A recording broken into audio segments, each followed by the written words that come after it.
ಇರೋದೆಲ್ಲ ಇಲ್ಲೇನಾ? Yes sir, ಇದೆ sir. ಇಷ್ಟೇ ಜಾಗದಲ್ಲಿ? ಹೌದು ಸರ್. ಇವರು ಸರ್ ಇಬ್ಬರು 2 ಮಕ್ಕಳು ಸರ್. ಅವರು ಇಬ್ಬರು ಮಕ್ಕಳ? Yes sir. ಒಟ್ಟಿಗೆ ಮೂಗರ?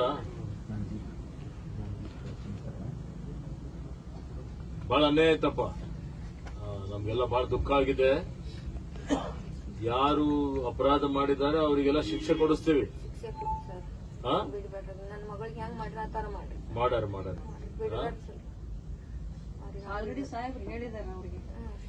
ಈಗಾಗಲೇ ಅವರಿಗೆಲ್ಲ ಬಂಧಿಸಿದ್ದಾರೆ. ಅವರಿಗೆ ಬಂಧಿಸಿ ಜೈಲ್ನಾಗ ಇಕ್ಕ್ಯಾರ. ಆಯ್ತಾ? 3 ತಿಂಗಳು 6 ತಿಂಗಳಲ್ಲೇ ಟ್ರಯಲ್ ಮಾಡಿಸ್ತೀವಿ, ವಿಚಾರಣೆ ಮಾಡಿಸ್ತೀವಿ. ವಿಚಾರಣೆ ಮಾಡಿ ಯಾರು ಈ ಅಪರಾಧ ಮಾಡಿದ್ದಾರೆ, ಈ ಘೋರ ಅಪರಾಧ ಮಾಡಿದಂಥದ್ದು ಅವರಿಗೆ ಗಲ್ಲಿಗೇರಿಸುವಂತ ರೀತಿಯಲ್ಲಿ ಶಿಕ್ಷೆ ಕೊಡಬೇಕು ಅಂತ ಒತ್ತಾಯ ಮಾಡ್ತೀವಿ. ಅರ್ಥ ಆಯ್ತಾ? ನಿಮಗ್ ನ್ಯಾಯ ಸಿಗ್ತದ. ನೀವೇನ ಮಗ ಓದ್ತಾನ? ಸ್ಕೂಲಿಗೆ ಹೋಗ್ತೀಯಾ? ಕನ್ನಡ ಬರುತ್ತಾ? ಮನೆ ಕನ್ನಡ ಮಾತಾಡ್ತೀರಿ? ಏನ್ ಮಾತಾಡ್ತೀರಿ? ತೆಲುಗುನ?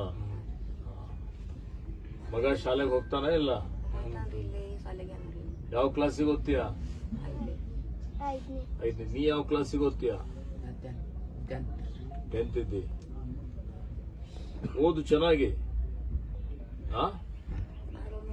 ನಿನ್ ಮಗನಿಗೆ ಓದಿಸಿ ನೌಕರಿ ಕೊಡಿಸ್ತೀವಿ.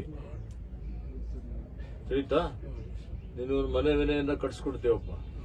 ಆರ್ಥಿಕವಾಗಿ ನಿಮ್ಗೆ ಒಂದು 5,000 ಸಾವಿರ ರೂಪಾಯಿ ತಿಂಗಳಿಗೆ ಪೆನ್ಷನ್ ಬರಂಗೂ ಮಾಡ್ತೀವಿ.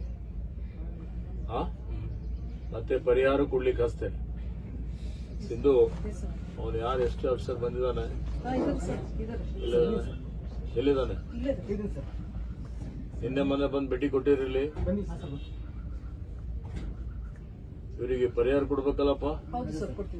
ಯಾವಾಗ ತಗೊಂಡ್ಬರ್ಬೇಕಾಗಿತ್ತು? ನಾ ಭೇಟಿ ಕೊಡ್ತೀನಿ ಅಂತ ಗೊತ್ತಿಲ್ಲ.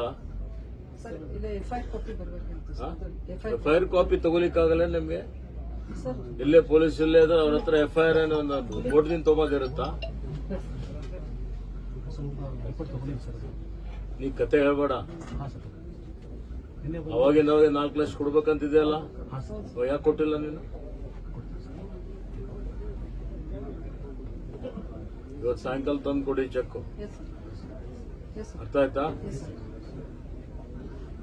ನಮ್ಮ ಮಗನ ವಿದ್ಯಾಭ್ಯಾಸದ ಮತ್ತು ಅವ್ರಿಗೆ ಪೆನ್ಷನ್ ಏನಿದೆ ಅಲ್ಲ ಅದೆಲ್ಲ ಮಾಡಿ. ನಾ ಹೇಳ್ಬೇಕೇನು ಇವೆಲ್ಲ?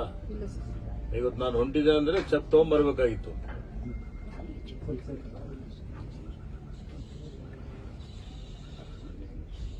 ನಿಮ್ಗೆ ಹೇಳೋವರೆಗೆ ಗೊತ್ತಾಗೋದಿಲ್ಲ.